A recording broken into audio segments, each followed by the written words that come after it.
एक बेर वोट दका विजयी बनाबा, विजयी बनाबा, विजयी बनाबा। एक बेर वोट दका विजयी बनाबा, मन सब बतिया हमार। इहे छे अर्जी हमर हो सुना भैया, इहे छे अर्जी हमर, इहे छे अर्जी हमर हो सुना भैया, इहे छे अर्जी हमर।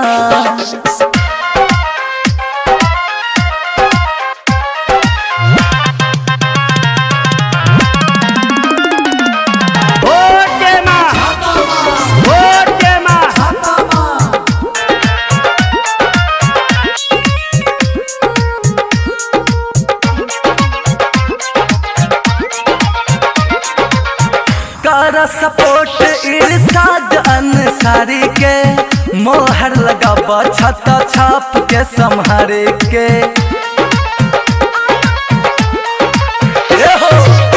कर सपोर्ट इरशाद अंसारी के, मोहर लगाबा छत्ता छाप के संहारे के।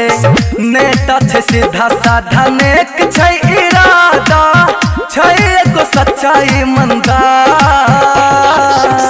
इहे छे अर्जी हमर हो सुना भैया, इहे छे अर्जी हमर,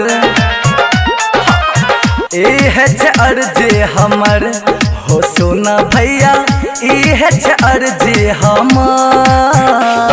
इरशाद अंसारी जिंदाबाद, जिंदाबाद, जिंदाबाद। इरशाद अंसारी जिंदाबाद, जिंदाबाद, जिंदाबाद।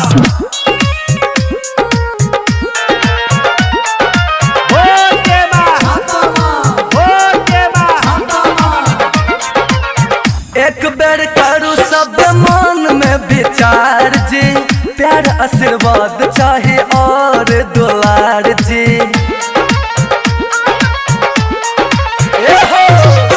एक बेर करू सब मन में विचार जी, प्यार आशीर्वाद चाहे और दुलार जी। बात हमर सुना सच्चा नेता के चुना, छै एगो कर्मठ ईमानदार। मन सभ्य बतिया हमर ए सोना भैया, मन सभ्य बतिया हमर, मन सभ्य बतिया हमर ए भैया सोना, मन सभ्य बतिया हमर। जनता समाजवादी पार्टी वडा नंबर 6 को वडा अध्यक्ष मोहम्मद इरशाद अंसारी, महिला सदस्य काजल देवी वर्मा, दलित महिला वडा सदस्य पवन कुमारी पासवान, खुल्ला वडा सदस्य रामलखन शाह, खुल्ला सदस्य चंपालाल पासवान। चुनाव चिन्ह छाता छाप, चुनाव चिन्ह छाता छापमा आफ्नो अमूल्य मत दी अत्याधिक बहुमतले विजय गराऊ। जात धर्म नै नाता में, भोट दियो छाता में।